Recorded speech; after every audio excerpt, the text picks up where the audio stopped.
Engineering dead हो चुकी है। सिविल इंजीनियरिंग का कोई फ्यूचर नहीं है। सिविल इंजीनियरिंग की अगर जॉब है तो सिर्फ इंडिया के बाहर यूके, यूएस एंड यूएई में है। सिविल इंजीनियरिंग की कोई स्पेशलाइजेशन नहीं है बीटेक के अंदर। अगर आपने भी सिविल इंजीनियरिंग को लेके ऐसे ही बोगस रूमर सुने हैं तो बीटेक फंडास बाय सनस्टोन का आज का ये वीडियो आपके लिए बहुत इन्फॉर्मेटिव होने वाला है और इसे आपको अंत तक देखना है, क्योंकि इस वीडियो में हम डिस्कस करने वाले हैं scope of civil engineering in 2024। Hi, I am Rashmi, I am a BTech IT graduate और मुझे है 8 सालों से ज्यादा कॉलेज कॉर्पोरेट एक्सपीरियंस और अपने इसी एक्सपीरियंस के बेसिस पे मैं आपको अच्छे से अच्छा गाइड करने की पूरी कोशिश करूंगी। पर उससे पहले अगर आप वीडियो के ऊपर या चैनल के ऊपर नए हैं तो प्लीज सब्सक्राइब कर लीजिए बीटेक फंडास बाय सनस्टोन को। अगर वीडियो अच्छा लगता है तो जरूर लाइक कीजिएगा, ज्यादा से ज्यादा शेयर कीजिएगा अपने दोस्तों के साथ। बिना किसी देरी के चलिए शुरुआत करते हैं इस बेहद informative and eye opener video की।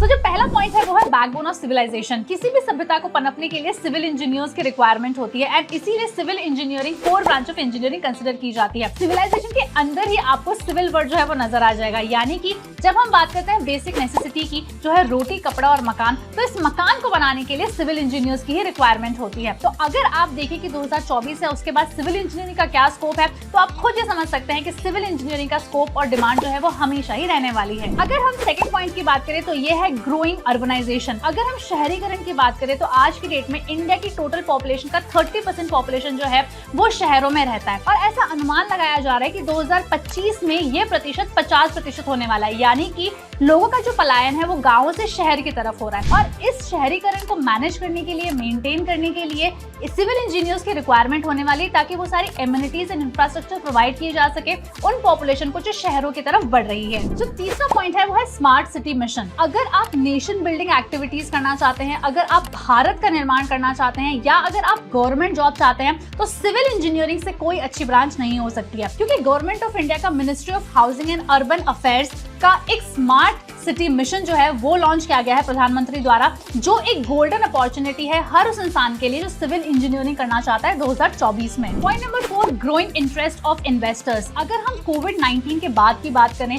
तो कैपिटलिस्ट एंड इन्वेस्टर्स ज्यादा से ज्यादा अपना पैसा इन्वेस्ट कर रहे हैं ऐसी कंस्ट्रक्शन कंपनीज में जो एनवायरमेंटल फ्रेंडली है, जो एनवायरमेंट प्रोटेक्शन की तरफ कुछ ना कुछ काम कर रही है, जो ग्रीन बिल्डिंग्स के ऊपर कंस्ट्रक्शन जो है वो कर रही है, या जो बेसिकली वेस्ट मैनेजमेंट की तरफ काम कर रही है। यानी कि अगर हम बात करें सिविल इंजीनियरिंग की कंपनीज की जो सिविल इंजीनियर्स को हायर करने वाली हैं, तो वो ऐसे ही बच्चों को हायर करने वाली हैं जो वाटर वेस्ट मैनेजमेंट सिस्टम के ऊपर काम कर सके, या स्मार्ट सिटी डेवलपमेंट के ऊपर काम कर सके, या वेस्ट मैनेजमेंट के ऊपर काम कर सके। तो इसका ये मतलब हुआ कि जो भी सिविल इंजीनियरिंग की कंपनीज है जो सिविल इंजीनियर्स को हायर करने वाली है, वो उन्हें इसीलिए हायर करने वाली है क्योंकि उनके पास बहुत ऐसे प्रोजेक्ट्स आने वाले हैं जो एनवायरमेंटल फ्रेंडली होने वाले हैं, जो वेस्ट मैनेजमेंट की तरफ काम करने वाले हैं, या स्मार्ट सिटी डेवलपमेंट करने वाले हैं। यानी कि स्टूडेंट्स को आगे चलकर ऐसी बिल्डिंग्स को बनाने का मौका मिलेगा जो एनवायरमेंटल फ्रेंडली है। अगर हम बिल्डिंग्स की बात नहीं करें तो बिल्डिंग्स हो गई, रोड्स हो गई, ब्रिजेस हो गए, डैम्स हो गए, पोर्ट्स हो गए, टनल्स हो गए, ये सारे ही बहुत अच्छे फील्ड्स हैं जहां पर सिविल इंजीनियर्स को काम करने में बहुत मजा आने वाला है। अब तक इन 4 पॉइंट्स में हमने समझा कि सिविल इंजीनियरिंग का क्या स्कोप है in terms of jobs and in terms of job opportunities. अब हम समझते हैं as a civil engineering student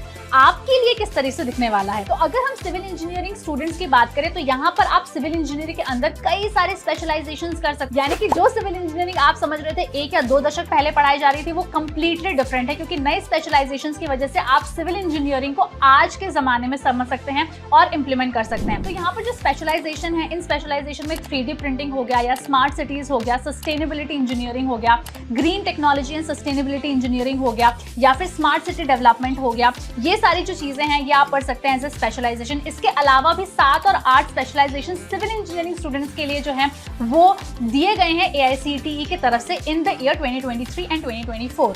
last point में हमने डिस्कस किया कि स्कोप ऑफ सिविल इंजीनियरिंग क्या रहने वाला है अगर आपने सिविल इंजीनियरिंग में अभी तक एडमिशन नहीं लिया और प्लान कर रहे हैं 2024 में। बट उन स्टूडेंट्स को क्या जो ऑलरेडी सिविल इंजीनियरिंग स्टूडेंट्स हैं और 2nd एंड 3rd ईयर में हैं, तो उनके लिए भी बहुत ही अच्छा प्रोविजन है, यानी कि वो कर सकते हैं केस स्टडी। इंडिया में वर्ल्ड का longest highway tunnel over 10,000 feet है और इस टनल का नाम है अटल टनल, जो रखा गया है प्राइम मिनिस्टर अटल बिहारी वाजपेयी के नाम के ऊपर, और इसका इनॉग्रेशन ऑलरेडी प्रधानमंत्री नरेंद्र मोदी कर चुके हैं। स्टूडेंट्स अगर इस इंजीनियरिंग मार्वल को पढ़ना चाहते हैं तो इसके लिए AICTE के युवक स्कीम के अंतर्गत वो पूरी तरीके से इसे कवर कर सकते हैं अपने स्टडी टूर के अंदर, और इस स्टडी टूर के अंदर स्टूडेंट्स को 2 लाख रुपए तक का बेनिफिट जो है वो मिल सकता है। यानी कि अगर आप सिविल इंजीनियरिंग के किसी मार्वल को पढ़ना चाहते हैं, केस स्टडी करना चाहते हैं, उसका टूर लेना चाहते हैं, तो इसका प्रोविजन या इसका ग्रांट जो है वो AICTE आपको और आपके कॉलेज को दे सकता है। तो 7th पॉइंट है वो है सर्टिफिकेट इन सिविल इंजीनियरिंग। मान लीजिए कि आपने सिविल इंजीनियरिंग पास आउट भी कर लिया, तो इसके लिए भी क्या स्कोप बचता है सिविल इंजीनियरिंग में? बिल्कुल बचता है। अगर हम Indira Gandhi national open university यानी IGNOU की बात करें तो यहाँ से आप एक सर्टिफिकेट कर सकते हैं after you have done your BTech in civil engineering, और इस सर्टिफिकेट का नाम है सर्टिफिकेट इन कंडीशन मॉनिटरिंग, जहाँ से आप और स्किल्ड सिविल इंजीनियर बन सकते हैं और बेटर जॉब अपॉर्चुनिटीज ग्रैब कर सकते हैं ताकि आप लेटेस्ट सिविल इंजीनियरिंग के प्रोजेक्ट्स के ऊपर काम कर सकें। इस सर्टिफिकेशन का जो मिनिमम ड्यूरेशन है ये है 6 मंथ और इसका जो मैक्सिमम ड्यूरेशन है ये 2 साल का है। और अगर आप इसकी फीस की बात करें तो मात्र 9,300 रुपए का ये सर्टिफिकेशन है जो आप IGNOU से कर सकते हैं। इसके जो रजिस्ट्रेशन है ये जनवरी एंड जुलाई 2 साइकिल्स में चलते हैं